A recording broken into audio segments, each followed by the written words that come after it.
ये video special offer सिर्फ starting के 500 स्टूडेंट्स के लिए ही है। क्रेजी जीके ट्रिक और रूट एप्लीकेशन पर फ्रेंड्स आपको स्पेशल डिस्काउंट पर ये कोर्स अवेलेबल कराया जाएगा। डिस्क्रिप्शन और कमेंट बॉक्स में जो लिंक दी गई है उस लिंक पर क्लिक करें और इस स्पेशल ऑफर का फायदा उठाएं। यही जज्बा रहा तो मुश्किलों का हल भी निकलेगा। यही जज्बा रहा तो मुश्किलों का हल भी निकलेगा। जमी बंजर हुई तो क्या हुआ, जमी बंजर हुई तो क्या हुआ, वहीं से ही जल भी निकलेगा। ना हो मायूस ना घबरा अंधेरों से, ना हो मायूस ना घबरा अंधेरों से मेरे लाडलों, इन्हीं रातों के दामन से सुनेरा कल भी निकलेगा। जी हां दोस्तों, मैं हूं अभिषेक। एक बार फिर से आपका बहुत बहुत स्वागत और अभिनंदन।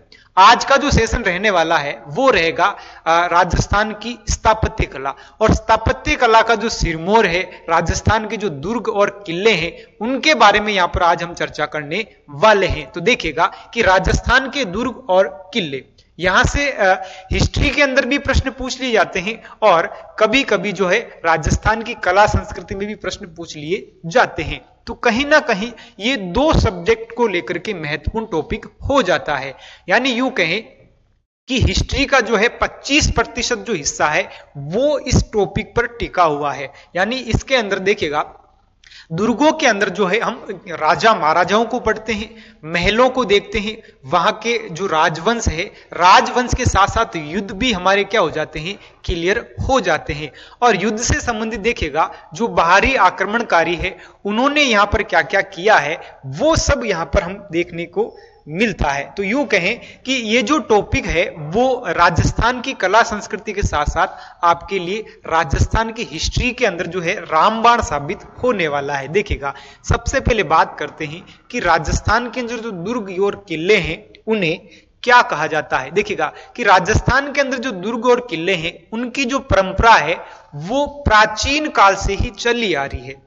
यानी यूं कहें कि व्यक्ति को, मानव को रहने के लिए जब घर की आवश्यकता होती है, वैसे ही राजा महाराजाओं को रहने के लिए, सुरक्षा के लिए उन्हें किन की आवश्यकता थी, दुर्ग और किलों की। तो ये जो परंपरा है वो राजस्थान में प्राचीन काल से ही जो है चली आ रही है। फिर बात करते हैं कि दुर्गों का निर्माण राजा महाराजाओं के रहने और साथ साथ उनके अस्त्र शस्त्र को सुरक्षित रखने के लिए बनाया जाता था। सर्वप्रथम दुर्गों के जो अवशेष है वो सिंधु घाटी सभ्यता से मिलते हैं। और ये जो प्रश्न है वो ऐसे सेकंड ग्रेड के अंदर ये प्रश्न पूछा गया था कि राजस्थान के अंदर, या यूं कहें कि सर्वप्रथम हमें दुर्गों के अवशेष कहां से देखने को मिलते हैं, तो वो मिलते हमें सिंधु घाटी सभ्यता से मिलते हैं। देखिएगा, राजस्थान में स्थापत्य कला का जनक किसे कहा जाता है, वो कहा जाता है महाराणा कुंभा को कहा जाता है। देखिएगा कि राजस्थान के अंदर जो है स्थापत्य कला का जो जनक है वो किसे कहा जाता है, तो महाराणा कुंभा को जो है स्थापत्य कला का क्या माना जाता है, जनक माना जाता है। नेक्स्ट देखिएगा, भारत में सर्वाधिक जो दुर्ग है महाराष्ट्र के अंदर है और महाराष्ट्र के बाद में नाम आता है एमपी का, और राजस्थान का जो है तीसरे स्थान पर क्या जाता है, नाम आता है। यानी यूं कहें सबसे अधिक जो दुर्ग है वो महाराष्ट्र के अंदर है, उसके बाद दूसरे स्थान पर मध्य प्रदेश, और अपना जो प्यारा सा राजस्थान है वो कौन से नंबर पर आ जाता है, तीसरे स्थान पर आ जाता है। राजस्थान में सर्वाधिक जो दुर्ग है जयपुर ग्रामीण में है। कहां पर है, जयपुर ग्रामीण में। फिर बात करते हैं कि राजस्थान में सबसे पहले दुर्गों की जो जानकारी है वो हमें कहां से देखने को मिलती है, तो वो मिल जाती है, देखिएगा, कालीबंगा सभ्यता से। याद रखिएगा, भारत के अंदर कहां से मिलती है, तो भारत के अंदर जो है हड़प्पा सभ्यता से मिलती है। जब हम संपूर्ण भारत की जो बात करते हैं कि दुर्गों की जो विशेषता है, यानी दुर्गों के जो अवशेष है, सबसे पहले कहां से देखने को मिलते हैं, हड़प्पा से मिलते हैं। जबकि राजस्थान के अंदर कहां से मिलते हैं, कालीबंगा से मिलते हैं। बात करते हैं सर्वाधिक दुर्गों वाला संभाग, वो हो जाता है उदयपुर संभाग। वो क्या हो जाता है, उदयपुर संभाग। वापस से देखिएगा कि हमारा जो टॉपिक है वो है आज का दुर्ग।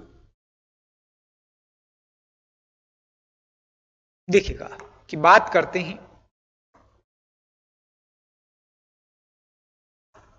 राजस्थान में स्थापत्य कला। स्थापत्य कला के अंदर हम क्या क्या पढ़ने वाले देखिएगा।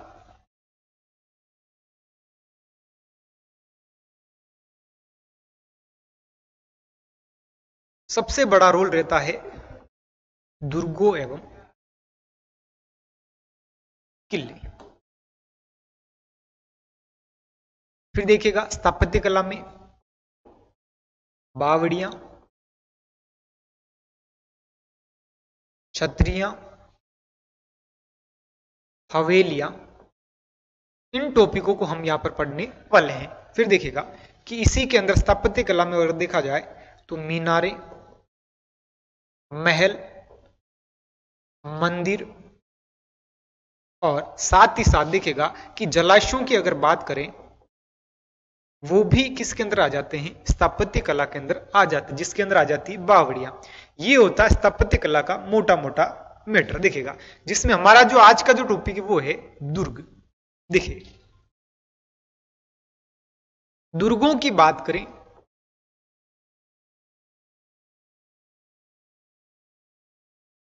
प्रमुख दुर्ग।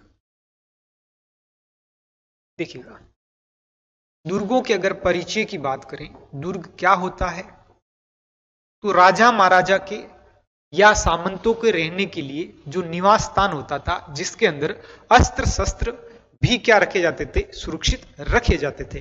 साथ ही साथ बात करते हैं कि सर्वप्रथम दुर्गों के अवशेष वो हमें कहां से देखने को मिलते हैं, हड़प्पा सभ्यता। याद रखिएगा कहां से देखने को मिलते हैं, हड़प्पा सभ्यता। फिर बात करते हैं राजस्थान के अंदर, राजस्थान में सर्वप्रथम दुर्गों के अवशेष या जानकारी हमें कहां से मिलती है, वो मिलती है मेरे लाडलो कालीबंगा से। याद रखिएगा कहां से मिलती है, कालीबंगा से, कालीबंगा से। फिर बात करते हैं कि दुर्गों के अंदर सबसे अधिक सर्वाधिक दुर्ग, याद रखिएगा कि सर्वाधिक जो दुर्ग है वो हो जाते हैं महाराष्ट्र में, और महाराष्ट्र के बाद आ जाता है एमपी, और एमपी के बाद आता है अपना राजस्थान। याद रखिएगा कि सबसे अधिक जो दुर्ग है वो कहां पर है, महाराष्ट्र के अंदर है, और उसके बाद जो है वो है एमपी में, और एमपी के बाद जो है नाम आ जाता है राजस्थान का। किसका आ जाता है, राजस्थान का। फिर देखिएगा कि राजस्थान के अंदर स्थापत्य कला का जनक, याद रखिएगा कि राजस्थान के अंदर स्थापत्य कला का जो जनक है वो किन्हें कहा जाता है, तो वो कहा जाता है महाराणा कुंभा को कहा जाता है। याद रखिएगा कि महाराणा जो कुंभा है उन्हें क्या कहा जाता है, स्थापत्य कला का जनक कहा जाता है ना। सर्वाधिक की बात करें तो राज्य जब पूछे तो आ जाता है महाराष्ट्र, और राजस्थान के अंदर देखिएगा कि राजस्थान में सर्वाधिक दुर्गों वाला जिला, याद रखिएगा कि दुर्गों वाला जो जिला है वो हो जाता है मेरे लाडलो जयपुर ग्रामीण। याद रखिएगा कि वो कौन सा जिला हो जाता है, कि जयपुर ग्रामीण जो है यहां पर राजस्थान में सबसे अधिक किलों वाला क्या बन जाता है, ये जिला बन जाता है। अब बात करते हैं कि राजस्थान के अंदर सर्वाधिक जिलों वाला जो संभाग है, देखिएगा कि राजस्थान में सर्वाधिक, ये देखिएगा कि राजस्थान में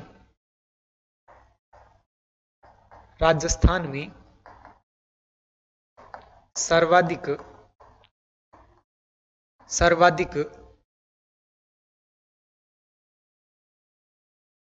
दुर्गों वाला संभाग, याद रखिएगा कि राजस्थान के अंदर सबसे अधिक दुर्गों वाला जो संभाग है, दुर्गों वाला संभाग वो हो जाता है उदयपुर संभाग। वो क्या हो जाता है, उदयपुर संभाग। याद रखिएगा कि अगर पूछ लिया जाए कि राजस्थान में सबसे अधिक जो दुर्ग है वो किस जिले में है, तो जयपुर ग्रामीण में है, और दुर्गों वाला जो संभाग है, सबसे अधिक दुर्गों वाला संभाग वो हो जाता है उदयपुर। राजस्थान में सबसे अधिक जो जानकारी है, या यूं कहें सबसे पहली जानकारी हमें कालीबंगा सभ्यता देती है। अगर पूछ लिया जाए कि राजस्थान के अंदर स्थापत्य कला का जनक किसे कहा जाता है, वो कहा जाता है मेरे लाडलू महाराणा कुंभा को कहा जाता है। देखिएगा अगर आप मैथ्स के हर टॉपिक को कॉन्सेप्चुअली पढ़ना चाहते हैं और जल्द से जल्द हर क्वेश्चन को सॉल्व करना चाहते हैं, तो फ्रेंड्स क्रेजी जीके ट्रिक और रूट एप्लीकेशन पर मैथमेटिक्स का कंप्लीट फाउंडेशन बैच अवेलेबल है, जहां पर मैथ्स, अर्थमेटिक और एडवांस दोनों ही कवर किए गए हैं। साथ में फ्रेंड्स यहाँ पर आपको systematically topic wise video lecture मिलते हैं, टॉपिक वाइज पीडीएफ्स मिलती हैं और प्रैक्टिस टेस्ट मिलते हैं, जिनको पढ़ने के बाद आप मैथ्स की हर प्रॉब्लम को सॉल्व कर पाएंगे। कमेंट बॉक्स और डिस्क्रिप्शन में इस कोर्स की लिंक दी गई है, जहां पर फ्रेंड्स आपको स्पेशल प्राइस पर यह कोर्स अवेलेबल हो जाएगा, तो एक बार जरूर चेकआउट करें। अब यहाँ पर हम बात करेंगे कि राजस्थान दुर्गों का वर्गीकरण किन किन व्यक्तियों ने किया है। देखिएगा कि दुर्ग कितने प्रकार के होते हैं, कौन कौन से दुर्ग होते हैं, दुर्गों की श्रेणियां क्या क्या होती है। तो यहाँ पर देखिएगा मोटे तौर पर अगर देखा जाए तो ये जो 3 व्यक्ति आपको दिखाई दे रहे हैं, सबसे पहले बात करते हैं यहाँ पर देखिएगा, एक आ जाते हैं कि मनुस्मृति के अनुसार, एक तो कौन आते हैं, मनु। 3 व्यक्ति याद रखने हैं, मनु, शुक्र और कौटिल्य। ये देखिएगा चोटी वाले ना, कौटिल्य, जिसे चाणक्य और विष्णुगुप्त भी कहा जाता है। बात करते हैं मनुस्मृति के अनुसार। मनुस्मृति के अनुसार जो है 6 भागों में दुर्गों को बांटा गया है। यानी यूं कहें कि मनु जो है उन्होंने दुर्गों को कितने भागों में बांटा है, 6 भागों में। ये देखिएगा, ये मनु है, ये शुक्र है और ये कौन है, कौटिल्य है। और तीनों ही क्या बजा रहे हैं, मशक बजा रहे हैं। क्या बजा रहे हैं, मशक। देखिएगा ये कहते हैं कि ये कितने भागों में बटे हुए हैं, 6 भागों में बटे हुए। कौन कहते हैं, मनुस्मृति कहती है। फिर देखिएगा अगली बात करते हैं कि शुक्र नीति के अनुसार कितने भागों में बांटा गया है, 9 भागों में। शुक्र की नीति के अनुसार कितने भागों में है, 9 भागों में। और कौटिल्य के अनुसार की बात करें तो देखिएगा कि कौटिल्य के अनुसार की अगर बात करें तो इन्होंने 4 भागों में बांटा। कितने भागों में बांटा है, 4 भागों में। चोटी वाले कौटिल्य 4 भागों में बांटते हैं। देखिए कितने भागों में बांटते हैं, 4 भागों में। देखिएगा है ना। तो देखें सबसे पहले कौन, मनुस्मृति 6 भाग बताती है। फिर बता रहे हैं शुक्र नीति के अनुसार 9 भाग, और कौटिल्य के अनुसार कितने भाग बताए गए हैं, 4 भाग यहां पर बताए गए हैं। देखिएगा सबसे पहले बात करते हैं मनुस्मृति। देखिएगा ये कहते हैं कि 6 भाग होते हैं, यानी दुर्ग जो है 6 प्रकार के हो सकते हैं। कौन कौन से हो सकते हैं, जल दुर्ग हो सकते हैं, वृक्ष दुर्ग हो सकते हैं, मही दुर्ग, याद रखिएगा मही दुर्ग, गिरी दुर्ग, नर दुर्ग और धानु दुर्ग। कौन सा दुर्ग है, धानु दुर्ग। यानी ये 6 भाग कौन बताते हैं, मनु बताते हैं। मनुस्मृति में सबसे श्रेष्ठ जो दुर्ग है वो गिरी दुर्ग। गिरी दुर्ग का अर्थ यह है कि जो पहाड़ों या पर्वतों पर जो बने हुए दुर्ग हैं, ऊंचाई पर बने हुए जो दुर्ग है, वो किस श्रेणी में आ जाते हैं, वो आ जाते हैं गिरी दुर्ग की श्रेणी में आ जाते हैं। जिस दुर्ग के चारों ओर जल हो, है ना, वह दुर्ग जो जल से घिरा हुआ हो, है ना, वो कहलाता है जल दुर्ग। देखिएगा इन्हें हम एक एक करके पढ़ते हैं। देखिएगा मनुस्मृति के अनुसार भाग कितने बताए गए हैं, 6 भाग बताए गए हैं। अब बात करते हैं कि शुक्र नीति के अनुसार दुर्गों का वर्गीकरण 9 प्रकार के होते हैं। कितने प्रकार के होते हैं, 9। 6 प्रकार के किसने बताए हैं, मनुस्मृति ने। 9 प्रकार के शुक्र नीति ने। और कौटिल्य जो चाणक्य नीति होगी, कौटिल्य ने बताए हैं 4 प्रकार के। देखिएगा शुक्र नीति के अनुसार 9 प्रकार। पहला प्रकार देखिएगा पारिक दुर्ग। दोस्तों शब्द से ही पता चलता है, पारिक, पीछे खे आ रहा है, पीछे क्या आ रहा है, खे।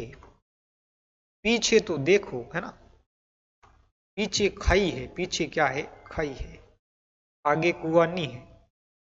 खे से हो गया खाई, खे से क्या हो गया मेरे लाडलो, खाई, है ना। वह दुर्ग जिसके चारों ओर क्या हो जाती है, खाई, वह दुर्ग मान लेते हैं कि ये कोई दुर्ग है।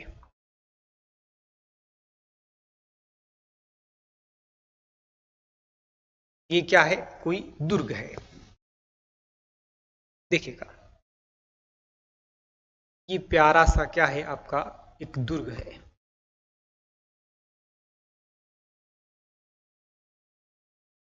और इस दुर्ग के जो है चारों ओर, देखिएगा इस दुर्ग के जो है चारों ओर सुरक्षा की दृष्टि से यहां एक गहरी क्या बना रखी है, खाई बना रखी। ये यहां पर क्या बना रखी है, खाई बना रखी। ये जो है वो क्या है, खाई है, गहरी ये क्या है, एक खाई है। ये देखिएगा, ये एक गहरी क्या है, खाई है, गहरी खाई चारों तरफ है और ये एक परिधि जैसा काम कर रही, कैसा कर रही है, परिधि जैसा, इसलिए इसे क्या कहा जा रहा है, पारिक कहा जाता है। यानी यूं कहें, वह दुर्ग जिनके चारों ओर जो है एक गहरी खाई हो, वो दुर्ग जो है पारिक दुर्ग की श्रेणी के अंतर्गत माना जाता है। ऐसा मानना किसका है, ऐसा मानना है शुक्र नीति का, याद रखिएगा, है ना। तो देखिएगा बिल्कुल सिंपल सा है, पारिक और पारिद, एक शब्द आ जाता है पारिद, देखिएगा पारिद दुर्ग। तो पारिद दुर्ग में क्या, और पारिक और पारिक में क्या डिफरेंट है, तो देखिएगा कि पारिक में तो क्या होगी, चारों तरफ खाई होगी, और पारिद के अंदर ये होगी कि पक्की दीवार होगी, पक्की क्या होगी, दीवार, अर्थात चारों ओर एक परिधि बनी होगी, परकोटा बना होगा, क्या बना होगा, परकोटा बना होगा। ऐसे दुर्गों को जो है पारिद दुर्ग कहा जाता है, अर्थात इसके चारों ओर जो है पक्की दीवार से जो है परिधि बना रखी होगी, क्या बना रखी होगी, परिधि बना रखी होगी। देखिएगा अब बात करते हैं कि पारिक दुर्ग के अंतर्गत राजस्थान से कौन कौन से किले इसके अंतर्गत आते हैं। देखिएगा बीकानेर का जो जूनागढ़ है ना, उसकी बात कर लेते हैं, भरतपुर के किले की बात करते हैं, और नागौर के किले की अगर बात करें तो वो किस श्रेणी में आते हैं, पारिक दुर्ग की श्रेणी के अंतर्गत आते हैं। देखिएगा कुछ दुर्ग ऐसे हैं जो 2 या 3 से अधिक श्रेणियों के अंदर भी आ सकते हैं, जैसे कि खाई भी हो सकती है, फिर देखिएगा खाई के बाद एक बड़ी सी दीवार हो सकती है, तो पारिक के अंदर भी आ रहा है, पारिद के अंदर भी आ रहा है। और बात करते हैं कि अगर वो दुर्ग किसी बड़ी चट्टान या पहाड़ी पर अगर बना हुआ है तो वो गिरी दुर्ग की श्रेणी के अंतर्गत भी आ जाता है। दुर्ग एक ही है, अनेक श्रेणियां उसकी हो सकती है। नेक्स्ट है पारिद दुर्ग। देखिएगा वह दुर्ग जिसके चारों ओर पत्थर या पक्की दीवार की एक क्या बनी होगी मेरे लाडलू, परिधि बनी होगी, याद रखिएगा परिधि, परिधि ये देखिएगा पारिध, रिद, रिद से परिधि याद रखना है, पारिक खे से क्या रखना है, खाई याद रखना है। उदाहरण की बात करें, जालोर दुर्ग, आपके चित्तौड़गढ़ दुर्ग, लोहागढ़ दुर्ग, जैसलमेर दुर्ग और बीकानेर जो दुर्ग है वो पारिक भी है और पारिद भी है। नेक्स्ट देखिएगा, नेक्स्ट जो तीसरा प्रकार इन्होंने बताया वो बताया है ओदक दुर्ग। तीसरा प्रकार क्या है, ओदक दुर्ग। ओदक दुर्ग जिसे और क्या कहा जाता है, जल दुर्ग भी कहा जाता है। अब देखिए इसमें क्या होगा कि दुर्ग के चारों ओर, ये कोई दुर्ग है और इस दुर्ग के जो चारों ओर जो है जल होगा, यानी किसी जलाशय के किनारे पर, जलाशय के किनारे पर, जलाशय क्या हो सकता है, कोई बांध हो सकता है, नदी हो सकती है, नदियों का संगम हो सकता है ना। तो किसी जल या जलाशय के किनारे या जल के चारों ओर, है ना, जिसके या यूं कहें जिस किले के या दुर्ग के चारों ओर क्या है, जल से घिरा होगा, वो दुर्ग क्या कहलाएगा, ओदक दुर्ग कहलाएगा। गुरुजी इसे याद कैसे रखें वो बता दो आप तो केवल। देखिएगा ओदक दुर्ग याद रखना है, ओदक, ओदक से याद रखना है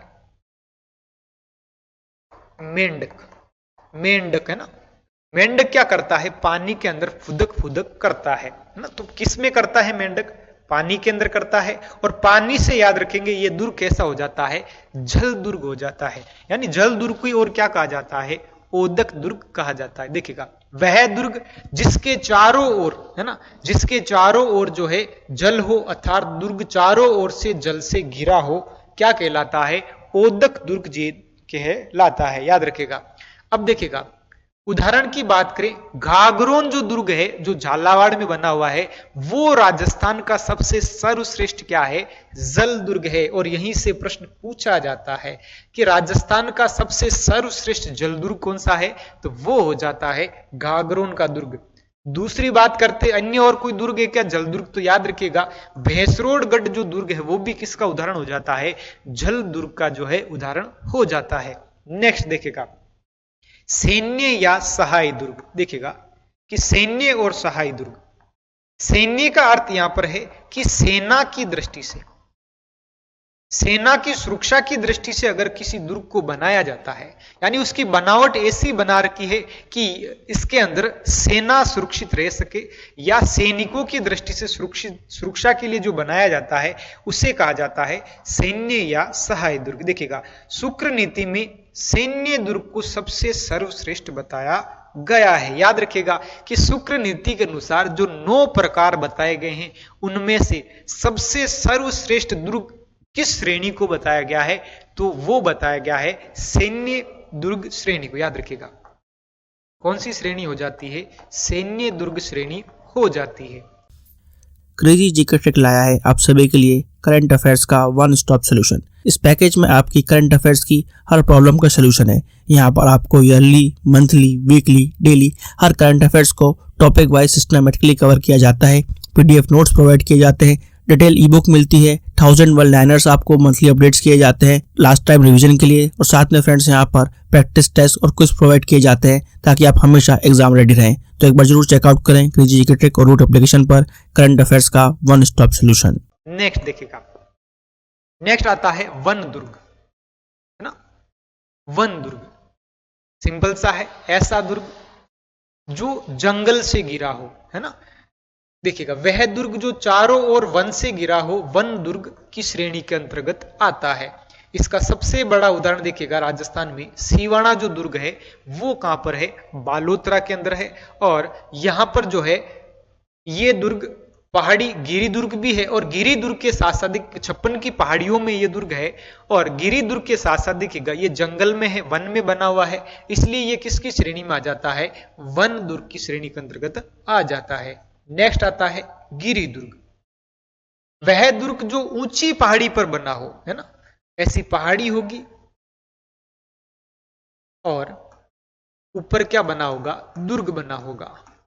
ये दुर्ग क्या कहलाएगा, गिरी दुर्ग कहलाता है। क्या कहलाता है, गिरी दुर्ग कहलाता है। याद रखिएगा राजस्थान में जो सबसे अधिक दुर्ग है, सर्वाधिक दुर्ग, याद रखिएगा कि सर्वाधिक जो दुर्ग है वो किस श्रेणी के दुर्ग है, गिरी दुर्ग की श्रेणी के है। कौन सी श्रेणी के है, गिरी दुर्ग। तो देखिएगा ऐसे दुर्गों की पहाड़ियां आपको एग्जाम में पूछने को मिलती है। देखिएगा यह राजस्थान में सर्वाधिक दुर्ग जो है गिरी श्रेणी के क्या है, दुर्ग है। नेक्स्ट आता है धानवन दुर्ग।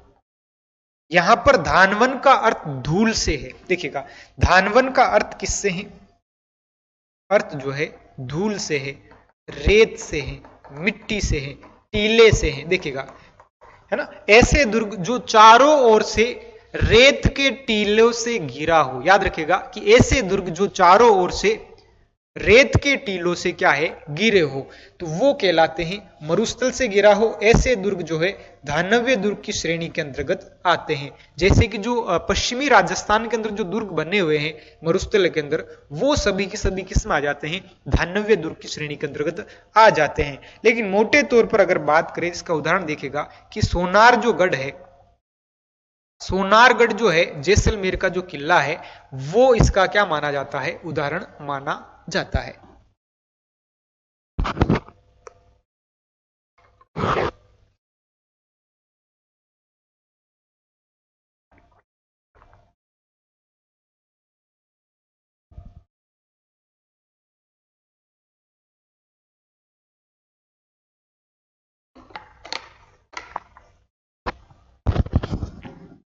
देखिएगा नेक्स्ट श्रेणी की बात करें, एरण दुर्ग। एरण दुर्ग देखिएगा, एरण दुर्ग क्या होता है कि ऐसा दुर्ग जिसका रास्ता, यानी वह दुर्ग जिसका रास्ता जो है बहुत कंटीली झाड़ियों से और सकरा मार्ग हो, सकड़ा हो ना। यानी यहां देखे कि उस दुर्ग तक पहुंचने के लिए रास्ते को ढूंढना पड़ता है। रास्ता बहुत यूं कहें कंटीली झाड़ियों और पथरीला मार्ग जो होगा, ऐसा दुर्ग क्या कहलाएगा, एरण दुर्ग की श्रेणी के अंतर्गत आता है। यानी ये जो दुर्ग है वन के साथ साथ जो है, यानी जंगल में तो होगा ही, लेकिन दुर्ग का जो रास्ता है वो कंटीला और क्या होता है, पथरीला होता है। इस एरण दुर्ग का राजस्थान में सर्वश्रेष्ठ जो उदाहरण है वो हो जाता है रणथंभौर दुर्ग, जो कहां पर है, सवाई माधोपुर में। याद रखिएगा कहां पर है, सवाई माधोपुर में। बिल्कुल सिंपल सा है, रण एरण है ना, एरण में से देखिएगा ए रण, रण से हो जाएगा रणथंभौर, रण से क्या हो जाएगा, रणथंभौर। एरण जो है कान के आभूषण भी होते हैं, याद रखिएगा, एरण जो है कान के आभूषण भी होते हैं। याद रखिएगा कि महिलाओं के कान के आभूषण जो है उनमें एक आता है प्रकार जिसे कहा जाता है एरण। क्या कहा जाता है, एरण। और एरण नामक जो है एक शुक्र नीति के अनुसार दुर्गों की क्या है, एक श्रेणी भी है, जो राजस्थान में सर्वश्रेष्ठ दुर्ग कौन सा हो जाता है, रणथंभौर दुर्ग हो जाता है। नेक्स्ट आता है स्थल दुर्ग, यानी ऐसा दुर्ग जो बिल्कुल समतल मैदान में हो, है ना, समतल भूमि पर हो। वह दुर्ग जो समतल धरातल पर बना हो, ये ऐसी जो दुर्ग की श्रेणी है वो आ जाती है स्थल दुर्ग।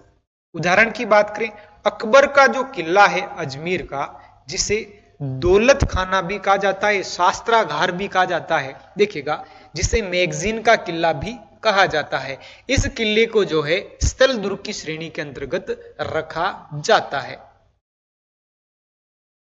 नेक्स्ट देखिएगा कि कौटिल्य के अनुसार दुर्गों का वर्गीकरण, किसके अनुसार, कि कौटिल्य के अनुसार दुर्गों का वर्गीकरण। देखिएगा कि कौटिल्य ने कितने भागों में बांटा है, 4 भागों में।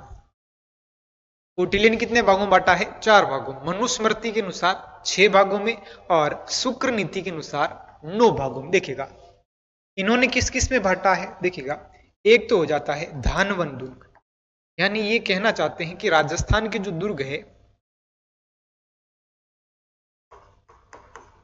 धानवन दुर्ग क्या होगा, वह दुर्ग जो चारों ओर से रेत के टीलों से घिरे हो, है ना। और इसका जो उदाहरण है वो है जैसलमेर दुर्ग। कौन सा उदाहरण हो जाता है, जैसलमेर दुर्ग। देखिएगा फिर बात करते ओदक दुर्ग। ओदक से ही याद रखना कि ओदक, है ना, फुदक फुदक फुदक कौन कर रहा है, मेंढक कर रहा है। और मेंढक किस में फुदक फुदक करता है, जल में करता है, तो याद रखिएगा जल दुर्ग। और जल दुर्ग का जो सर्वश्रेष्ठ उदाहरण जो है वो हो जाता है गागरोन दुर्ग। याद रखिएगा वो कौन सा हो जाता है, गागरोन दुर्ग हो जाता है। नेक्स्ट है गिरि दुर्ग। गिरि दुर्ग आप जानते हो, ऐसा दुर्ग जो पहाड़ी पर बना हो। और राजस्थान में जो सर्वाधिक जो दुर्ग है, सर्वाधिक जो दुर्ग है वो कौन सी श्रेणी के आ जाते हैं, गिरि दुर्ग की श्रेणी के अंतर्गत आ जाता है। नेक्स्ट आ जाता है वन दुर्ग।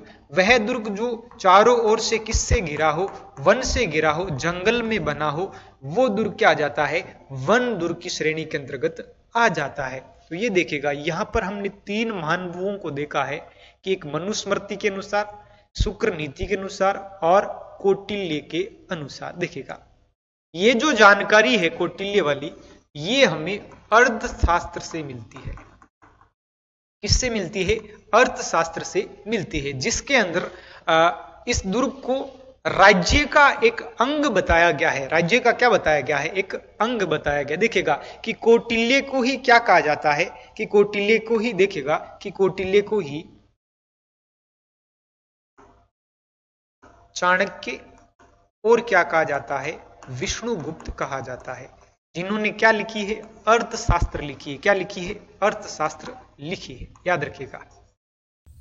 सिविल सर्विसेज के लिए सबसे affordable course friends crazy GK trick और रूट एप्लीकेशन पर अवेलेबल है आरएम 2.0।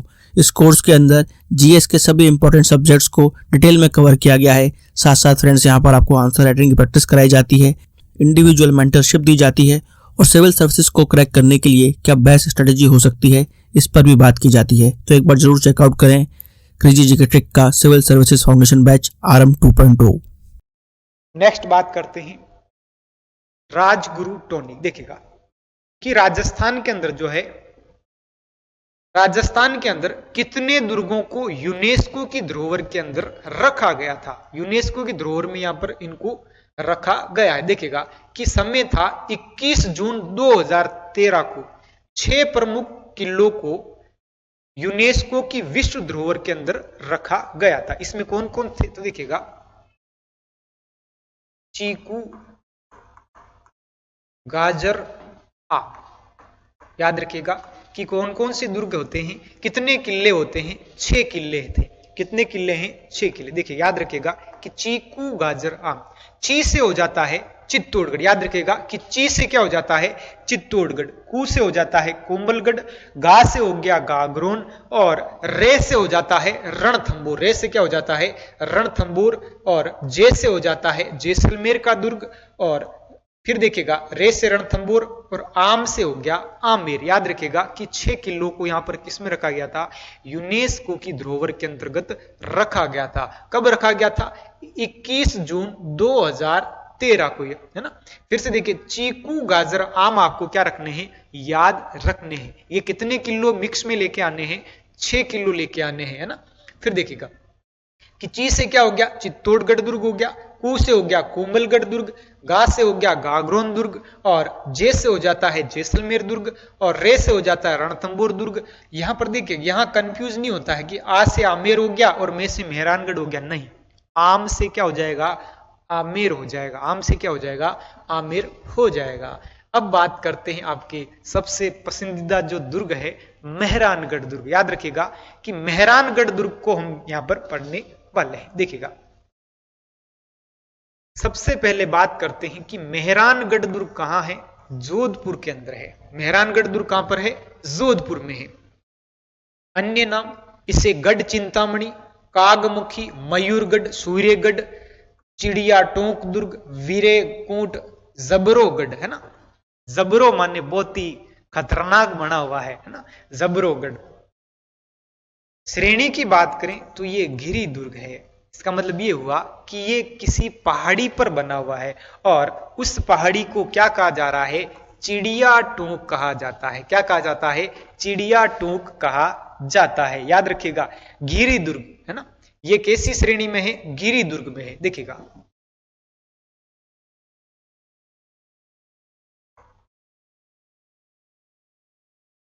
ये मेहरानगढ़ दुर्ग है। कहां पर है ये? जोधपुर में है।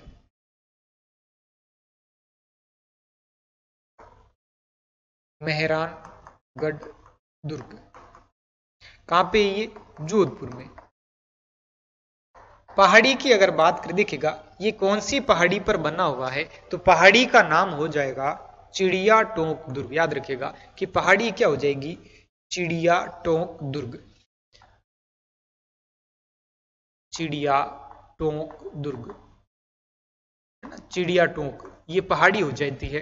फिर देखिएगा इस दुर्ग की नींव जो है करणी माता ने रखी थी। याद रखिएगा कि मेहरानगढ़ जो दुर्ग है इसकी नींव कौन रखते हैं? नींव रखी थी करणी माता ने, डोकरी माता ने रखी थी, यानी रिद्धि सिद्धि बाई ने। याद रखिएगा कि रिद्धि सिद्धि बाई ने, रिद्धि सिद्धि बाई ने इस दुर्ग की क्या रखी थी? नींव रखी थी। कब रखी थी? 12 मई 1459 में। समय होता है 1459। दोस्तों याद रखिएगा 1459 में ही जोधपुर बसाया गया था, और बसाने वाले जो व्यक्ति होते वो कौन होते हैं? राव जोधा। समय था 1459, और 1459 में ही जोधपुर बसाने के साथ साथ इन्होंने जो है यहाँ पर मेहरानगढ़ दुर्ग की क्या करवा दी थी? निर्माण करवा दिया था।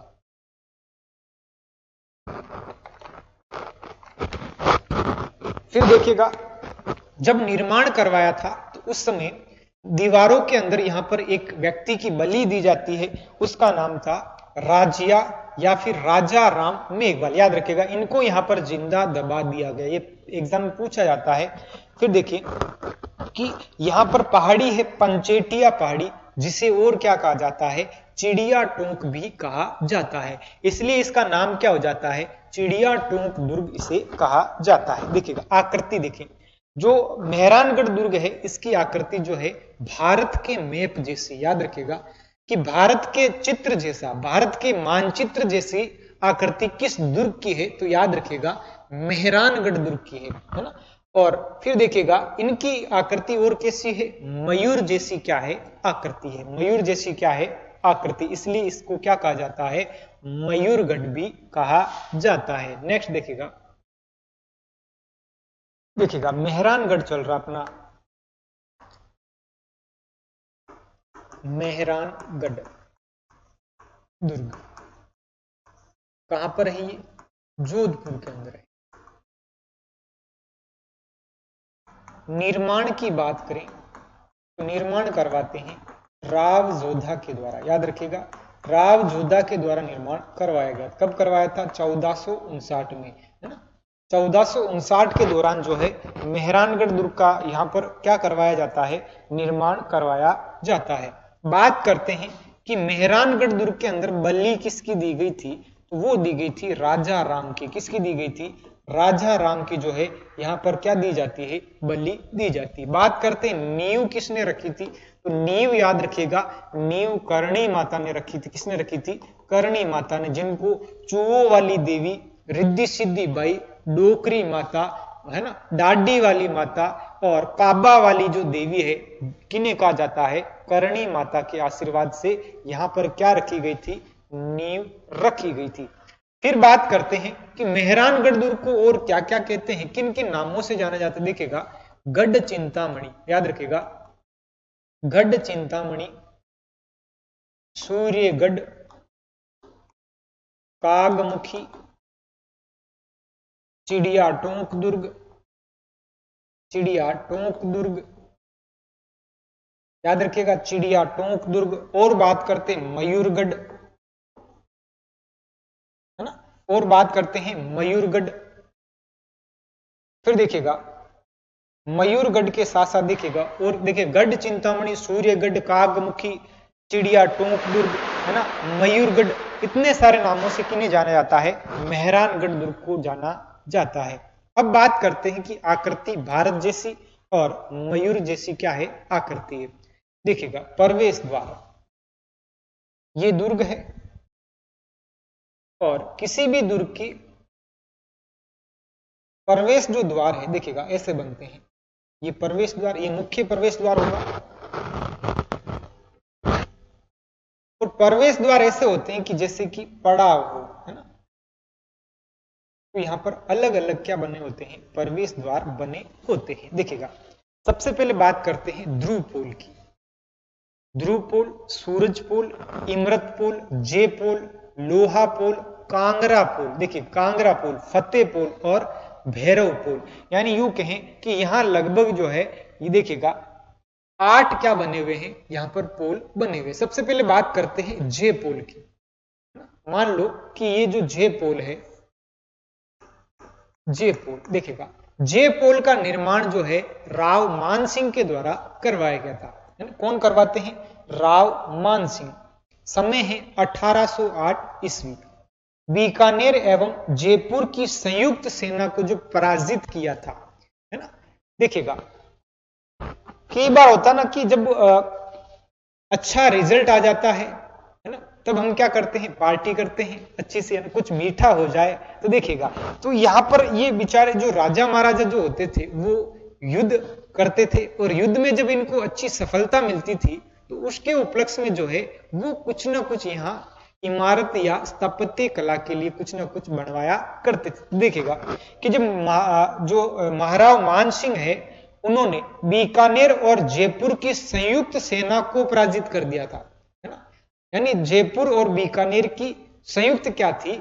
सेना थी। उनको पराजित करने के उपलक्ष्य में यहाँ पर क्या बनाया गया था? जे पोल बनाया गया था। जे पोल यहाँ पर इनको विजय प्राप्त होने पर बनवाया था, है ना। क्या प्राप्त होने पर बनवाया था? विजय प्राप्त होने पर बनवाया था। समय याद रखेगा 1808। और यहीं से एक प्रश्न और निकल के आ जाता है कि सन 1818 के दौरान जो ईस्ट इंडिया कंपनी की संधि होती है, याद रखिएगा कि ईस्ट इंडिया कंपनी की जो संधि होती है, उनके समय जो है यहाँ पर शासक कौन हुए हैं? मान सिंह जी हुए हैं। कौन हुए हैं? मान सिंह जी। देखिएगा, यह दरवाजा उत्तर पूर्व दिशा में बना हुआ है। यह दरवाजा किधर बना हुआ है? उत्तर पूर्व दिशा के अंदर यहाँ पर बना हुआ है ना। तो ये दिशा पूर्व दिशा है और ये दिशा कौन सी है? उत्तर दिशा है। ये जो दरवाजा है उत्तर पूर्व दिशा के अंदर ये बना हुआ है। तो ये हो जाता। इसी पोल के पास तीरथ सिंह की क्या बनी हुई है? छतरी बनी हुई। याद रखिएगा कि यहाँ पर तीरथ सिंह, है ना, इनकी क्या बनी हुई है? छतरी बनी हुई। सभी एसएससी एग्जाम्स के लिए आपको क्रेजी जीके ट्रैक और रूट एप्लीकेशन पर मिलेगा एसएससी टारगेट बैच, जहां पर फ्रेंड्स मैथ, इंग्लिश, रीजनिंग और जीएस के साथ साथ करंट अफेयर्स को भी कवर कराया गया है। इस कोर्स में आपको वीडियो लेक्चर्स, पीडीएफ नोट्स और साथ में फ्रेंड्स यहाँ पर एग्जाम ओरिएंटेड टेस्ट सीरीज में मिलती है, जिसके जरिए फ्रेंड्स आपके एसएससी के सभी एग्जाम्स को कवर कराया गया है। तो एक बार जरूर चेकआउट करें इस कोर्स को रूट एप्लीकेशन और क्रेजी जीके ट्रिक एप्लीकेशन पर। नेक्स्ट आ जाता है फतेह पुल। अजीत सिंह के द्वारा इसका निर्माण करवाया गया। फतेह पुल जो है जोधपुर मेहरानगढ़ में है, जिसका निर्माण कौन करवा रहे हैं? यहाँ पर अजीत सिंह जी करवा रहे हैं। जब मुगलों द्वारा जोधपुर को, याद रखिएगा, जब मुगलों द्वारा जोधपुर को खालसा मुक्त किया गया था, उसके उपलक्ष्य में ये बनवाया गया था। यानी कई वर्षों तक जो है, देखिएगा, अकबर में बात करते, मुगलों में एक शासक हुए अकबर, और अकबर के समय जो है जोधपुर को खालसा भूमि घोषित किया गया था। खालसा भूमि जो है घोषित किया गया था। याद रखिएगा कि 1570 के दौरान, है ना, 1570 में जो है अकबर का एक दरबार लगता है जिसे कहा जाता है नागौर दरबार। क्या कहा जाता है? नागौर दरबार। और उस समय मारवाड़ के जो शासक होते हैं वो होते हैं चंद्रसेन, और चंद्रसेन ने यहाँ पर देखिएगा दरबार में पहुंचते भी है, लेकिन अधीनता स्वीकार करने से क्या कर दिया था? मना कर दिया था, है ना। और जब कुरली खां के नेतृत्व में, देखिएगा कि कुरली खां के नेतृत्व में अकबर ने जब अपनी सेना भेजी थी चंद्रसेन के पीछे पीछे, तो चंद्रसेन यहां से क्या हो जाते हैं? भाग जाते हैं। और देखिएगा कि यहां पर जो है अब अकबर का यहां शासन हो जाता है, और वो क्या घोषित कर देते हैं? खालसा भूमि क्या करते हैं? घोषित करते हैं। लेकिन आगे और भी जब औरंगजेब के समय खालसा भूमि तय होती है, उस समय देखिएगा कि अजीत सिंह जैसे ही खालसा भूमि यहां पर मुक्त हो जाती, मुगलों से क्या हो जाती है? मुक्त हो जाती है, उस विजय के उपलक्ष्य में जो है यहां पर अजीत सिंह ने इसका क्या करवाया था? निर्माण करवाया था। वो पुल हो जाता है फतेह पुल। याद रखिएगा कि फतेह पुल जो है वो किसने बनवाया था? तो अजीत सिंह ने इसका क्या करवाया था? निर्माण करवाया था। ये दक्षिण पश्चिम दिशा में बना हुआ। देखिएगा, अगर उत्तर पूर्व की बात करें, उत्तर पूर्व में बना हुआ है जे पुल। उत्तर पूर्व दिशा में क्या बना हुआ है? तो उत्तर पूर्व दिशा के अंदर जो है जे पुल बना हुआ है। और दक्षिण पश्चिम की अगर बात करें, देखिएगा कि अगर हम बात करें कि देखिएगा कि दक्षिण पश्चिम की हम बात करें तो ये दक्षिण दिशा है, और पश्चिम दिशा जो है ये हो जाएगी। तो यहां पर जो पोल बना हुआ है, यहां पर जो द्वार बना हुआ है, वो द्वार हो जाएगा फतेह पुल। देखिएगा ये क्या हो जाएगा? यहां पर फतेह पुल हो जाता है, फतेह पुल। और इसका निर्माण कौन करवाते हैं? अजीत सिंह जी करवाते हैं। इस जे पुल का निर्माण कौन करवाते हैं? तो देखिएगा जे पुल का जो निर्माण है,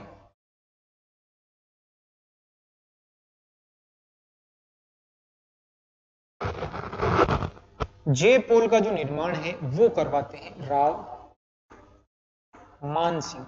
याद रखिएगा, जे पुल का निर्माण कौन करवाते हैं? राव मान सिंह करवाते हैं। फतेह पुल, और ये क्या हो गया? जे पुल। जे पुल बना हुआ है उत्तर पूर्व दिशा के अंदर और दक्षिण पश्चिम दिशा में। देखिएगा ये दिशा हो जाएगी आपकी दक्षिण दिशा, माफ करिएगा ये पश्चिम दिशा है, और ये क्या हो जाएगी? दक्षिण दिशा। दक्षिण पश्चिम के अंदर क्या बना हुआ है? फतेह पुल बना हुआ है। नेक्स्ट बात करते हैं लोहा पुल, है ना। निर्माण आरंभ करवाते हैं मालदेव, जो राठौड़ शासक हुए हैं मालदेव, इन्होंने इस लोहा पुल का निर्माण प्रारंभ करवाया था। कब करवाते हैं? 1548 में। कौन किया? विजय सिंह द्वारा। याद रखिएगा मालदेव इसे केवल क्या करवाते? प्रारंभ करवाते हैं, और पूरा कौन करवा रहे हैं? विजय सिंह करवाते। पोल का नाम जरूर याद रखिएगा, पोल क्या है? लोहा पुल। विशेष 18 वीरांगनाओं के हाथों के थाप बने हुए हैं, यानी यूं कहें कि यहां पर 81 वीरांगनाओं के, है ना, माफ करिएगा 18 नहीं 81 वीरांगनाओं के हाथों के थाप बने हुए हैं, है ना। किस पोल पर बने हुए हैं? लोहा पोल पर बने हुए हैं। ये जो 81 वीरांगनाएं हैं, ये मानसिंह के साथ क्या हुई थी? सती हुई थी। कब हुई थी? 1843 में, याद रखिएगा 1843 में। यहां पास में ही मामा भांजा की क्या बनी हुई है? छतरी बनी हुई है। वापस से देखिएगा कि एक पोल और है जिसका नाम क्या है? जिसका नाम है, यहां पर देखिएगा, लोहा पोल। याद रखिएगा कि लोहा पोल है ना। इस पोल का निर्माण भी कौन करवाते हैं? देखिएगा, प्रारंभ तो करवा दिया था राव मालदेव ने, है ना, लेकिन इसे पूर्ण कौन करवाते हैं? पूर्ण करवाते हैं विजय सिंह। पूर्ण कौन करवाते हैं? विजय सिंह करवाते हैं, है ना। और यहां पर विशेष क्या है? ये जो पोल है, इस पोल के ऊपर जो है 81 महिलाओं के, याद रखिएगा कि 81 वीरांगनाओं के जो है हाथों के थाप, हाथों के चिन्ह बने हुए हैं, जो मानसिंह जी के साथ क्या हुई थी? सती हुई थी। तो ये 3 पोल आपको यहां पर याद रखने। एक हो जाता जय पोल, लोहा पोल और फतेह पोल। तीनों ही कहां है? मेहरानगढ़ दुर्ग में। अब बात करते हैं प्रमुख मंदिर की। देखिएगा कि मेहरानगढ़ दुर्ग के अंदर मंदिर कौन कौन से हैं। सबसे पहले बात करते चामुंडा माता का मंदिर।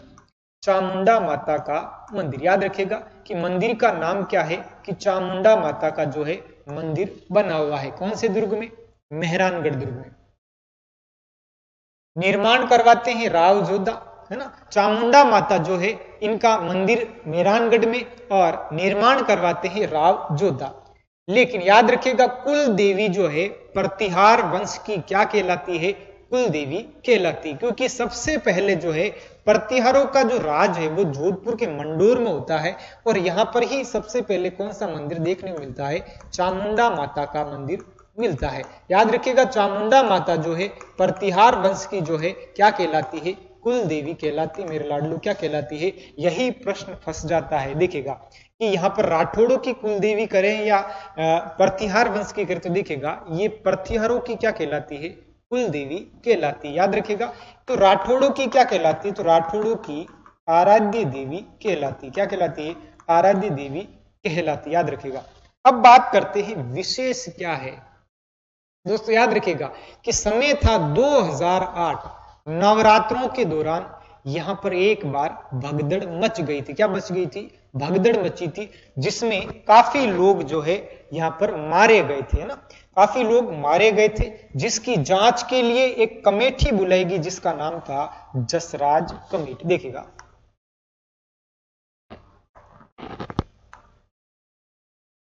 मंदिर की बात करें दोस्तों, देखिएगा मंदिर, याद रखिएगा मंदिर जो है चामुंडा माता का मंदिर। चामुंडा माता का मंदिर कहां पर है? ये तो मेहरानगढ़ दुर्ग में है। प्रतिहार वंश की क्या कहलाती है? कुलदेवी। कुलदेवी तो किनकी है? प्रतिहार वंश की है। और बात करते हैं आराध्य देवी किनकी है? देखिएगा, आराध्य देवी कहलाती है राठौड़ों की। मारवाड़ के राठौड़ों की जो है क्या कहलाती है? आराध्य देवी कहलाती है। बात करते हैं कि निर्माण किसने करवाया था। इस मंदिर का जो निर्माण है वो करवाया था राव जोधा ने। राव जोधा ने जो है निर्माण करवाया था। याद रखिएगा, निर्माण कौन करवाते हैं? राव जोधा यहां पर क्या करवाते हैं? निर्माण करवाते हैं, है ना। अब एक प्रश्न पूछा जाता है कि चामुंडा माता मंदिर जो जोधपुर है, इनसे संबंध रखने वाली जो एक कमेटी है उसका नाम है जसराज चोपड़ा कमेटी। याद रखिएगा कि जसराज चोपड़ा कमेटी कब बनाई गई थी? 2008 में। और यहां पर नवरात्रों के दौरान जो है, नवरात्रों में भगदड़ मची थी। क्या मची थी? भगदड़ मची थी। तो याद रखिएगा कि जसराज चोपड़ा कमेटी का संबंध किससे हो जाता है? चामुंडा माता के मंदिर जोधपुर से हो जाता है।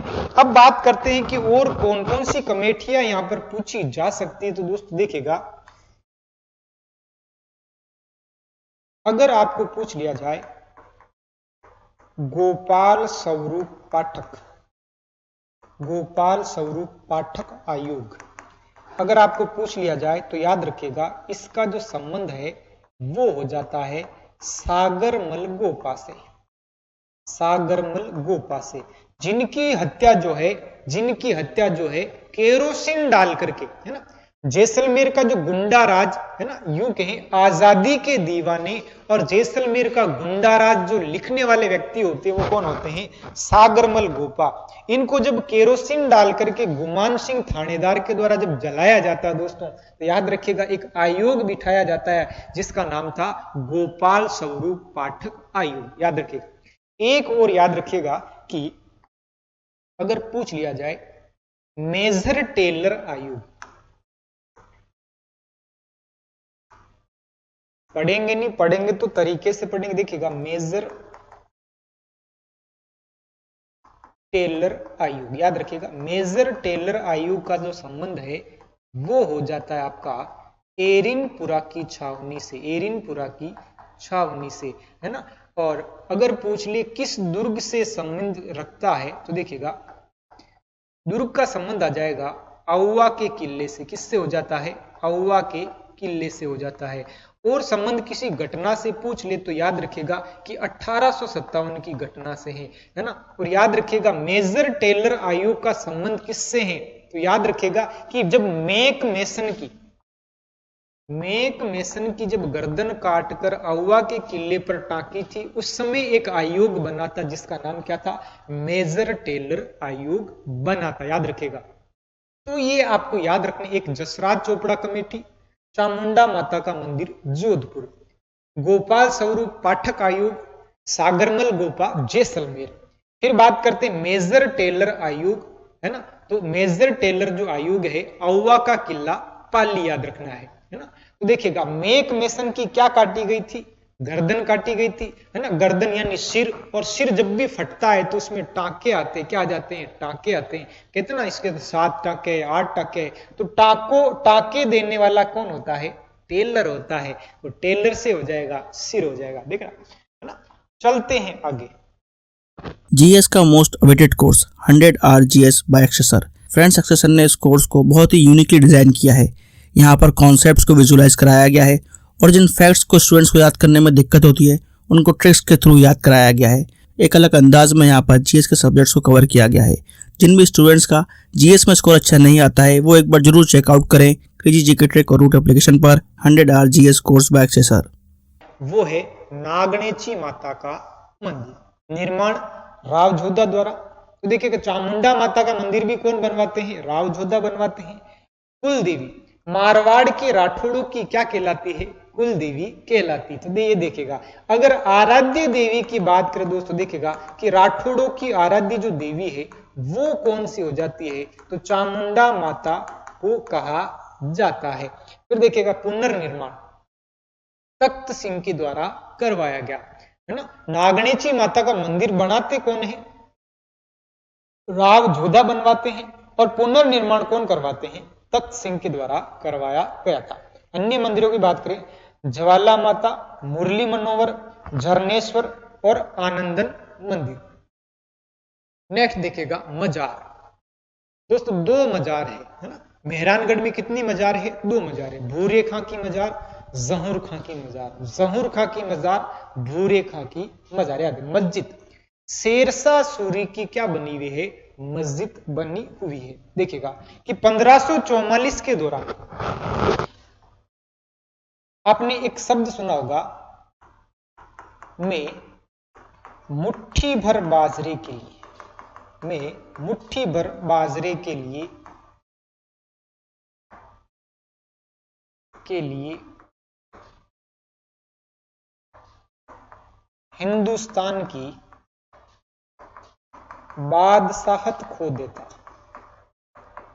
ऐसा किसने कहा था, ऐसा कहा था शेरशाह सूरी ने। देखिएगा किसने कहा था, शेरशाह सूरी ने, शेरशाह सूरी ने कहा था। कौन से युद्ध के दौरान कहा था, तो ये कहा था गिरी सुमेल के युद्ध में। याद रखिएगा कि गिरी सुमेल के युद्ध में, और इसी युद्ध को कहा जाता है जेतारण का युद्ध भी कहा जाता है, जेतारण का युद्ध भी कहा जाता है। याद रखिएगा कि गिरी सुमेल का जो युद्ध है ये कब हो जाता है, 1544 के अंदर हो जाता है, जनवरी 1544 में। याद रखिएगा कि गिरी सुमेल के युद्ध में यहां पर देखिएगा इन्होंने एक कथन कहा था कि मैं मुट्ठी भर बाजरे के लिए हिंदुस्तान की क्या खो देता, बादशाहत खो देता। तो सामने जो युद्ध लड़ने वाले जो थे वो मारवाड़ की सेना थी। कहां की सेना है, मारवाड़ की सेना। याद रखिएगा जिसमें शासक कौन होते हैं, मालदेव होते हैं, और इनके सेनापति आपको अगर पूछे तो देखिएगा जेता और कुंपा। याद रखिएगा जेता वे कुंपा, है ना, देखिएगा इनका संबंध हो जाता है। तो देखिए तो यहां पर जब शेरशाह सूरी का अधिकार हुआ था मारवाड़ पर, उसी समय 1544 में शेरशाह सूरी के द्वारा मेहरानगढ़ दुर्ग के अंदर एक मस्जिद बनाई जाती, जिसे क्या कहा जाता है, शेरशाह सूरी की मस्जिद कहा जाता है। देखिए हम याद इसे ऐसे रखेंगे कि 1544, याद रखिएगा कि 1544 और मुट्ठी भर बाजरा लेगे शेरशाह, याद रखिएगा, है ना, कि 1544, याद रखिएगा 1544 मुट्ठी भर बाजरा लेगे शेरशाह सूरी, है ना, याद रखिएगा। नेक्स्ट देखें पुस्तकालय। यहां पर एक पुस्तकालय बना हुआ है, लाइब्रेरी, जिसका नाम क्या है, मान प्रकाश पुस्तकालय। याद रखिएगा कि मान प्रकाश यहां पर क्या बनी हुई है, पुस्तकालय, और नाम से प्रतीत होता है निर्माण कौन करवाते हैं, राजा मानसिंह के द्वारा, और वर्तमान में ये जो है एक संग्रहालय के रूप में संचालित है।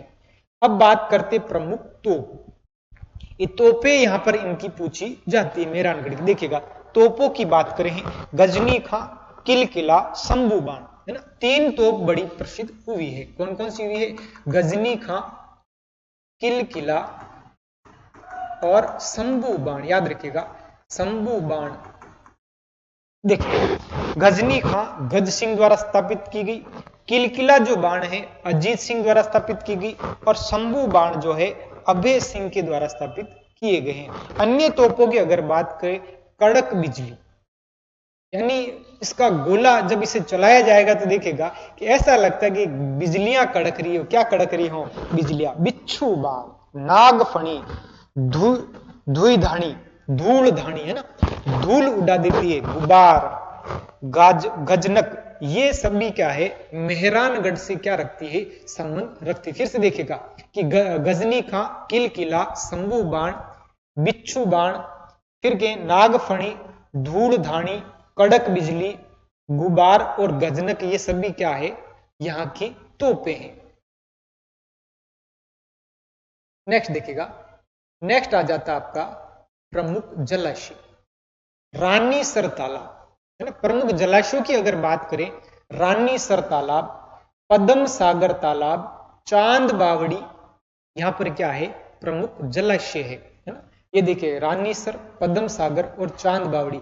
याद रखिएगा इसी चांद बावड़ी को जो है क्या कहा जाता है, चौहान बावड़ी भी कहा जाता है। क्या कहा जाता है, चौहान बावड़ी भी कहा जाता है। नेक्स्ट आ जाता है चौकी। यहां पर एक चौकी बनी हुई है, श्रृंगार चौकी। याद रखिएगा कि यहां पर एक चौकी बनी हुई है जिसका नाम क्या है, श्रृंगार चौकी। निर्माण महाराजा तख्त सिंह करवाते। कौन करवाते हैं, तख्त सिंह, है ना। तख्त सिंह कहते तख्त पलट दूंगा, ताज पलट दूंगा, ये 1857 के समय के क्या है, शासक माने जाते हैं। यानी इनके समय में जो है 1857 की क्या लड़ी गई थी, क्रांति लड़ी गई थी। यहां पर बैठकर राठौड़ शासक क्या करते हैं, राज तिलक किया करते थे। वो कौन सी चौकी है, श्रृंगार चौकी है। नेक्स्ट आता है छतरी। तो मेहरानगढ़ दुर्ग के अंदर एक छतरी, याद रखिएगा कि एक छतरी, एक तो एक कागा की छतरी, याद रखिएगा कागा की छतरी, कागा की छतरी, और एक हो जाती है मामा भाणजा की छतरी। याद रखिएगा मामा और भाणजा की छतरी। याद रखिएगा कि कहां पर है, ये दोनों ही जो है मेहरानगढ़ दुर्ग में है। और मेहरानगढ़ दुर्ग कहां पर मेरे लाडलो, जोधपुर में। तो आपको यहाँ पर 2 छतरियां आपको याद रखनी है। एक रखनी है कागा की छतरी और एक याद रखनी है आपको मामा भाणजा की छतरी। अब बात करते महलों की। महलों की अगर बात करें, देखिएगा 3 महल आपको मुख्य याद रखने हैं, फूल महल, मोती महल, चोखे लाव महल। याद रखेगा कि फूल महल, मोती महल, चोखे लाव महल, फूल महल, मोती महल, चोखे लाव महल। देखिएगा सबसे पहले बात करते फूल महल की। इसे दीवान ए खास कहा जाता था। क्या कहा जाता था? दीवान ए खास। देखिएगा क्या होता था दीवान ए खास? देखिएगा कोई महल है, दुर्ग के अंदर क्या बने हुए हैं? महल बने हुए हैं। एक होता है दीवान ए आम और एक होता है दीवाने ए खास। मान लो ये है आम खास और ये क्या है? आम, है ना। दीवान ए आम, दीवान ए खास। दीवान ए जो खास होता था, यहां पर जो राजा या महाराजा जो होते थे वो अपने मंत्री संतरी या जागीरदार या सामंतों से वार्तालाप किया करते थे, योजना बनाया करते थे। वो महल तो क्या कहलाता था? दीवान ए खास, अर्थात केवल खास व्यक्ति ही वहां बैठ सकता था। और दीवान ए आम, आम माने आम जो जनता है, आम जो प्रजा है ना, उनकी जन सुनवाई करने के लिए जो परिसर बना हुआ था, भवन जो बना हुआ था, उसे क्या कहा जाता है? दीवाने आम कहा जाता था। देखिएगा फूल महल जो है वो क्या था? दीवाने खास था। निर्माण अभय सिंह द्वारा 1724 ईस्वी में इसका निर्माण करवाया गया था। अब बात करते विशेष क्या है कि ये जो फूल महल है भित्ति चित्रों के लिए जाना जाता है। नेक्स्ट है मोती महल, सूर सिंह के द्वारा इसका निर्माण करवाया गया था। चोखे लाव महल, चोखे लाव महल आपको पूछा जा सकता है। यहां पर देखिएगा कि राम रावण के चित्र आपको देखने को मिलेंगे और सप्तशती के दृश्य भी आपको देखने को मिलते हैं। ऐसा महल कौन सा है? ऐसा महल है चोखे लाव महल, मेहरानगढ़ में। नेक्स्ट देखिएगा फतेह महल, अन्य महल फतेह महल और उसके साथ साथ देखिए ख्वाब महल, जानकी महल और दीपक महल। याद रखिएगा यहां पर एक महल जिसका नाम क्या है? ख्वाब महल, सपनों में बनाया गया महल। प्रमुख कथन, रुडयार्ड किपलिंग क्या कहता है ना। देखिएगा यहां से बड़े प्रश्न बन जाते हैं कि एक इतिहासकार हुआ है रुडयार्ड किपलिंग, ये कहते हैं कि इस किले का निर्माण जो है शायद मेरे हिसाब से देवता या परियों या फरिश्तों ने करवाया है। यानी दिखने में बड़ा प्यारा दुर्ग है ना। ऐसा लगता है कि मानव ने तो शायद ही करवाया होगा। किसने करवाया होगा? या तो किसी देवता ने करवाया, परियों ने करवाया या फरिश्तों ने क्या करवाया है? निर्माण करवाया। ऐसा कहने वाले व्यक्ति कौन हुए हैं? रुडयार्ड किपलिंग हुए हैं। कौन हुए हैं? Rudyard Kipling. याद रखिएगा यही रुडयार्ड किपलिंग जो है बूंदी के तारागढ़ के लिए, याद रखिएगा कि बूंदी के तारागढ़ के लिए क्या कहते हैं कि इस दुर्ग के लिए कहते हैं कि शायद ही मानव ने करवाया होगा, शायद ही मानव ने करवाया होगा। यह दुर्ग तो भूतों प्रेतों ने बनाया होगा। यानी दो दुर्गों के लिए ये कोटेशन कहते हैं। देखिएगा एक के लिए क्या कहते हैं? देवता या परियों ने बनवाया होगा, वो तो मेहरानगढ़ हो जाता है। और एक है कि शायद भूतों प्रेतों ने करवाया होगा। ऐसा किसके लिए कहा जाता है? तारागढ़ के लिए कहते हैं। नेक्स्ट है जैकलिन, जैकलिन कैनेडी, दुनिया का 8वां अजूबा है ना। What is this? This is कौन सा अजूबा है? 8वां अजूबा है ना। 8वां अजूबा कौन बता रहे हैं? कि जैकलिन कैनेडी कहते हैं। किसको कह रहे हैं? मेहरानगढ़ दुर्ग को कहते हैं। मेहरानगढ़। मैं हैरान हो गया हूं। मैं क्या हो गया हूं?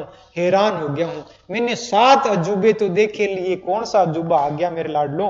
8वां अजूबा आ गया। अगला व्यक्ति आता है कर्नल जेम्स टोड, घोड़े वाले बाबा। देखिएगा ये क्या कहते हैं, ये भी पीछे नहीं हटेंगे। इस दुर्ग से संपूर्ण राज्य पर नजर रखी जा सकती है। राज्य का अर्थ यहां पर मारवाड़ क्षेत्र से, याद रखेगा कि यहां पर इनकी खिड़कियों से जो है अगर देखा जाए तो पूरे मारवाड़ को यहां से देखा जा सकता है। ऐसा कौन कहते हैं? ऐसा कर्नल जेम्स कहते हैं। फिर देखिएगा बिल गेट्स ने इस दुर्ग पर चढ़कर कहा था, ऐलान कर दिया था, और इन्होंने जैसे ही देखा, वाव है ना, इन्होंने देखा कि ब्लू सिटी, ये पूरा जोधपुर तो कैसे सिटी नजर आ रहा है? Blue city. ऐसा कौन कहते हैं? बिल गेट्स कहते हैं। बी से बिल गेट्स और बी से क्या हो गया, ब्लू सिटी। दोस्तों याद रखिएगा, व्हाइट सिटी जो है सज्जनगढ़ से ऊपर से देखने पर उदयपुर शहर को कहा जाता है। याद रखिएगा, व्हाइट सिटी, व्हाइट सिटी। कौन से दुर्ग पर चढ़ने के बाद, सज्जनगढ़ पर चढ़ने के बाद कौन से शहर को कहा गया है, उदयपुर शहर को कहा गया है ना। याद रखिएगा, एक आ जाता है पिंक सिटी। याद रखिएगा, पिंक सिटी। पिंक सिटी जो है किसने कहा था, तो याद रखिएगा अल्बर्ट ने कहा था अपनी पुस्तक में कि ये तो पिंक सिटी है। और पिंक सिटी किसे कहा जाता है, जयपुर को कहा जाता है। याद रखिएगा, किसको कहा जाता है, जयपुर को कहा जाता है। नेक्स्ट देखिए, नेक्स्ट किला आ जाता है जोधपुर संभाग के अंदर मंडोर का किला। देखिएगा, बात करते हैं साथ ही साथ मेहरानगढ़ के साथ साथ मंडोर का किला। देखिएगा कहां पर है ये, जोधपुर में है। और मंडोर जो है प्रतिहारों की क्या कहलाती है, राजधानी कहलाती है। प्रतिहारों की क्या कहलाती है, राजधानी ये कहलाती है। याद रखिएगा, मंडोर का किला कहां है, जोधपुर में है। और यहां पर नागवंशीय शासन था। सबसे पहले कौन सा था, नागवंशीय क्या था, शासन था। बाद में प्रतिहार आए, चौहान आए और अंत में कौन आ जाते हैं, राठौड़ आ जाते हैं। यानी यूं कहें कि यहाँ पे सबसे पहले जो है नागवंश ने शासन किया, बाद में प्रतिहार आए, फिर चौहानों का राज रहा और बाद में जो है राठौड़ वंश ने जो है यहाँ पर आधिपत्य अपना जमाया था। नेक्स्ट आ जाता है माचिया किला। आपने माचिया सफारी पार्क सुना होगा नाम, वो भी कहाँ है, जोधपुर के अंदर है। और माचिया किला भी कहां पर है, जोधपुर के अंदर है। अन्य नाम है मारवाड़ का काला पानी। याद रखिएगा, मारवाड़ का काला पानी। याद रखिएगा, इसका मतलब ये हुआ किसी को सजा देने के लिए अगर कहीं रखा जाता था तो कौन से किले में रखा जाता था, माचिया के किले में रखा जाता था, जहां पर मच्छर काटते थे। क्या काटते थे मेरे लाडलो, मच्छर काटते थे। मारवाड़ का क्या कहलाता है, काला पानी कहलाता। निर्माण कौन करवाते हैं, तख्त सिंह कहलाते हैं, जिनका समय माना जाता है कब का, 1857 की क्रांति के समय का। ये क्रांति करने वाले व्यक्ति है दोस्तों तख्त सिंह, जिन्होंने काला पानी की सजा देने के लिए काला, मारवाड़ का काला पानी नामक किला बनाया, जिससे कहते क्या है, माचिया का किला। तो आज इतना ही, मिलते हैं नेक्स्ट अच्छे दुर्ग के साथ, तब तक के लिए धन्यवाद।